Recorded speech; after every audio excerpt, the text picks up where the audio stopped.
లంకల అంగుళం మేర వదలకుండా వెతికాను, అయినా సీతమ్మ వారి జాడ కనపడలేదు అని మళ్లీ విచారంలో పడ్డాడు హనుమ.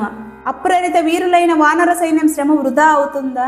ధరణీపతి అయిన శ్రీరాముడు నేను సీతమ్మ జాడతో తిరిగి వస్తానని భావిస్తుంటాడు. రావణ లంక అంతా అణువణువు వెతికాను, కానీ సీతమ్మ జాడ కనపడలేదు. అసలు సీతమ్మ వారు లంకా నగరంలో ఉన్నారా? పక్షిరాజు సంపాతి చెప్పాడే సీతమ్మ లంకలోనే ఉందని, మరి కనపడదే. జానకీదేవి ఇక్కడ ఉన్నను నా కంటికి కనిపించడం లేదా?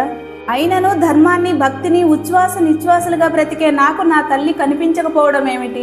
అసలు మానవ రూపంలో ఉందా అని కళ్ళ వెంట నీరు ఏరులై పారుతుండగా మిక్కిలి దుఃఖంతో ఇలా అనుకుంటున్నాడు. మిథిలాధీశుడైన జనకుని పుత్రికను రావణుడు స్వీకరించడం సాధ్యపడదు కదా. అయితే జానకీదేవి ఎక్కడ మరి?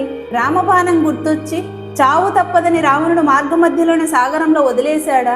లేక సీతమ్మ వారే సాగరంలో దూకేసిందా? లేక ఈ లంకానగర రాక్షసులే ఆమెను తినేశారా? రామనామ జపంతో ఆమె తనువు చాలించిందా? లేక రామనామ జపంలో ఇక్కడే రామచిలుకలాగా రామదర్శనం కోసం ఎదురు చూస్తుందా అని కళ్ళను తుడుచుకుంటూ ఆకాశం వైపు చూసి, ఓ దేవలోకమా, నువ్వు ఎలా మనుగడ సాగిస్తున్నావు? జగన్మాత జానకీదేవి ఆత్మశోకం నీకు వినిపించలేదా అని కన్నీరు మున్నీరవుతున్నాడు Hanuma. Friends, follow the next video. జై శ్రీరామ్, జై హనుమాన్.